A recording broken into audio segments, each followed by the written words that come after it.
Hey there, and welcome to another episode of the Forever Cash Real Estate Life podcast with your host, Jack Bosch. And today we are going to talk about renegotiating, how to get a better deal through negotiation. So let's get started in just a second. Welcome to the Forever Cash Life Real Estate Investing Podcast with your hosts, Jack and Michelle Bosch. Together, let's uncover the secrets to building true wealth through real estate and living a purpose-driven life.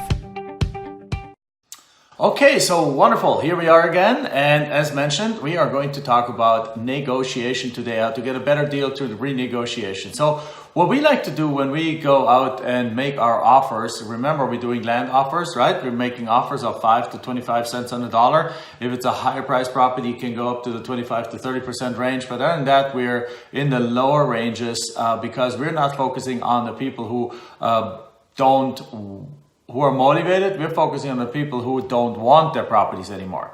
So by focusing on those, we are getting people that just basically said, I'm done, I don't want these deals anymore. So however, it is obviously crazy to think that everyone is going to give up their property for 20, 25 cents on the dollar. That's certainly not the case. You got to make an average of perhaps 30 to 40 offers on average to get a deal. So that means out of 100 offers, really only 2 to 3 are being accepted. So with that being said, how can you get that acceptance rate to go up? And by the way, that even applies when you do houses. So the first way to do this is by not going to your top offer initially, but being below your top offer, which that gives you the ability to now, if there's a negotiation, to go up in price. So how do you do that? Well, in our method, the way we do that is we send them an offer in writing, right? We send them an offer by mail. Some people do it by email. And in that offer, we don't go to the top level. So if we have the ability, if somebody does it on the phone, it's easy because if they're phone people, they're going to tell them, you're going to give the explanation of why they can't go that high because they need to make a profit ourselves. We can't buy it at retail and sell it retail. There's some issues with the property. There's some issues with the area, et cetera, et cetera. That's why we're offering this. And then hear what the other person says. Now, if you're not doing this on the phone, which in our course, the Land Profit Generator, right, landprofitgenerator.com, when we describe this, then we are telling people to send a offer by mail, and that's how we do it in ourselves in our own business. So we send a letter out by mail, and when they receive the mail, they're not happy with it. So what we do now is actually 2 things. Number one, you can call the seller afterwards. You can see, hey, Mr. Seller, I wanted to see what you think about my offer. Or you can just wait a little bit and send them a second higher offer 2-3 weeks later, right? It's called the second offer. It's a strategy. So you didn't go to the top, but what happens? You made 100 offers, let's say. So let's say you send out 1,000 letters, you got a 10% response rate, which is fairly common in our real estate world here. So you do 100 phone calls, you make 100 offers, you get 2 accepted. Great. Well, it's not optimal yet, right? You want to kind of 3 or 4 accepted out of 100 offers so that you have an average of 25 offers per accepted or 1 acceptance for 25 offers. So what you can do is you can then wait 2 weeks and send another offer in the mail that is higher, that goes closer to your maximum of what you would offer. Because what typically happens, as I said, you send another 100 offers, you get 2 accepted, but obviously 98 of them thought that the offer was too low. But of those 98, usually there's another 1 or 2 in there where the offer was just a little bit too low, and they didn't take the initiative to actually renegotiate with you. So what you do is you just send them that second offer a couple of weeks later, and it's at the threshold or above the threshold, and they're like, oh, great, now I accept.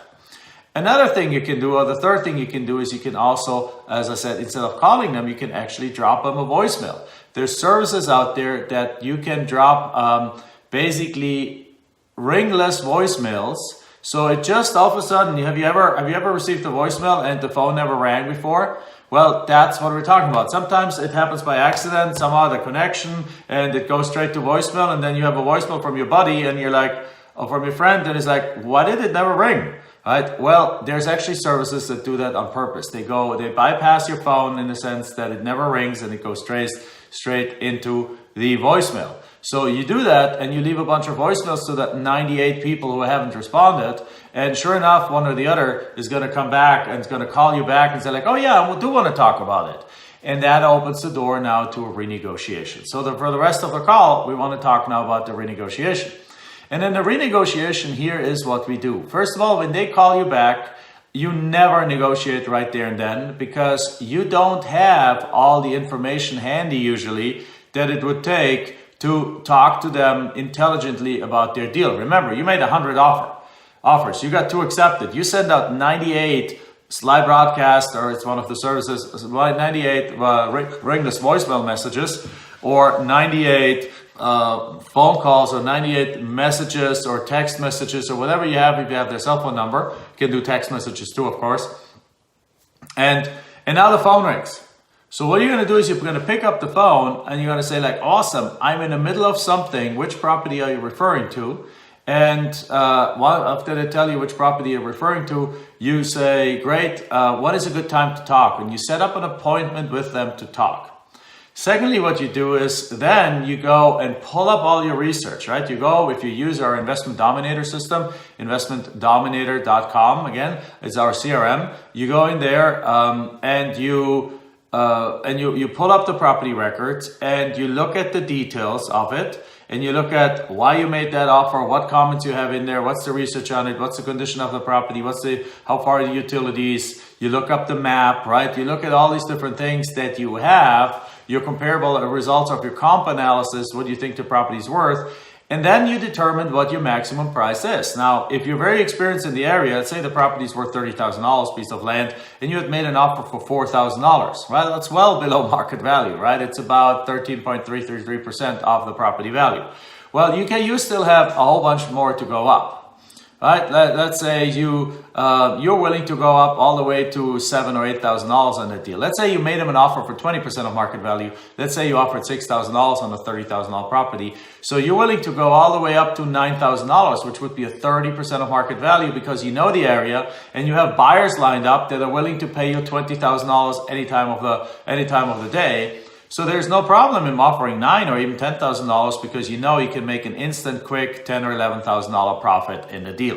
So in that scenario, you now gather your information. You ask yourself the following question: what is the absolute maximum that I'm willing to offer on that deal? The absolute maximum, where if they goes $50 above that, you're no longer willing to do the deal. And you're doing that by just basically doing a little mind game with yourself. You're asking yourself, well, what if I said $9,000? What if they would sell it for $9,500? Would I still accept? And if the answer is yes, then $9,000 wasn't your limit. If the answer, so if $10,000, if $11,000, let's say, because you know that you can sell them quickly, or $12,000 is your absolute maximum, is like, okay, I cannot offer more than $12,000. If they offer $12,100, I'm out.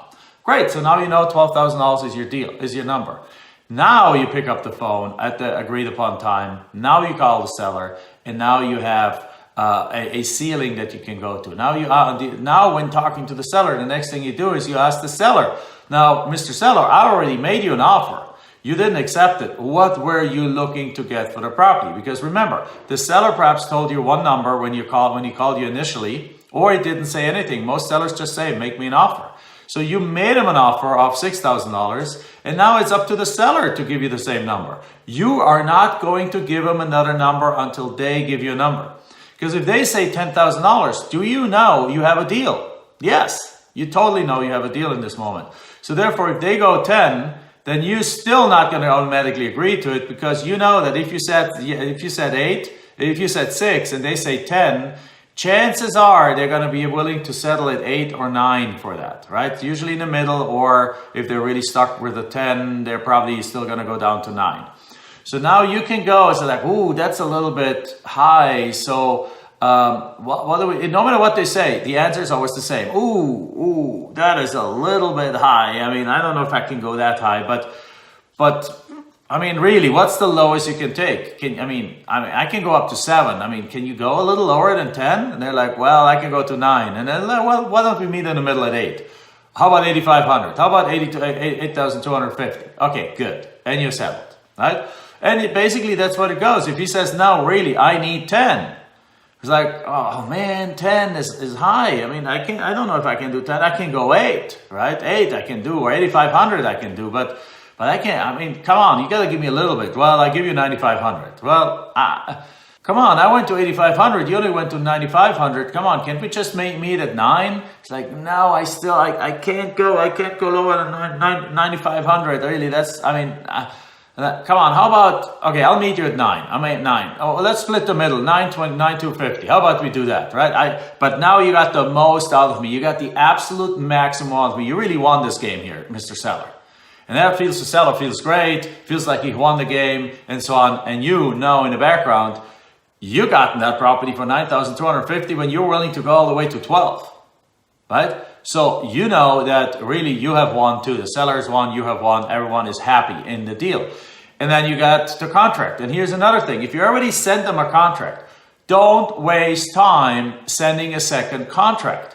Just have the seller right there where it says 6,000, have him cross out and change that to $9,250, initial it, and send that contract back to you. Then you also initial it, now it's valid, and then you sign it, and then you have and obviously he needs to sign it too, he or she needs to sign it too, and now you got a signed contract. Now you got a deal that you can take to the title company, they will accept it. No need to extra send stuff and draw up new contracts and crap like that. Just go have them initial it and make things happen that way. All right. So great. So that's how you negotiate. I mean, it's really not that hard. Now, another thing you can do to get deals cheaper is actually a pre-negotiation. When you send the offer in, there is in our Land Profit Generator program, we have a document that is called under resources. We have a document that's called "Why is this offer so low?" Now, that document actually shows you is a sample kind of like letter or pamphlet, it's one page only, that basically explains why the offer is so low. Because if the property is in the outskirts of town, let's say 5 miles outside of the city, chances are there's not yet electricity to it, or electricity is not yet at the property. Perhaps it's a quarter mile away, right? Or perhaps it's a mile away. We don't, depending on the deal. Probably the property doesn't have yet water and sewer. Probably the roads are dirt roads. So you can explain that in the letter, saying like, hey, we're not buying this property because we're expecting a new interstate coming through or there's a mall being built next door. We're buying this property because we want to hold on to it. But here's something you want to know about this property. Because remember, most sellers have not seen their property in the last 20 years. In many cases, they have inherited it and have never seen the property.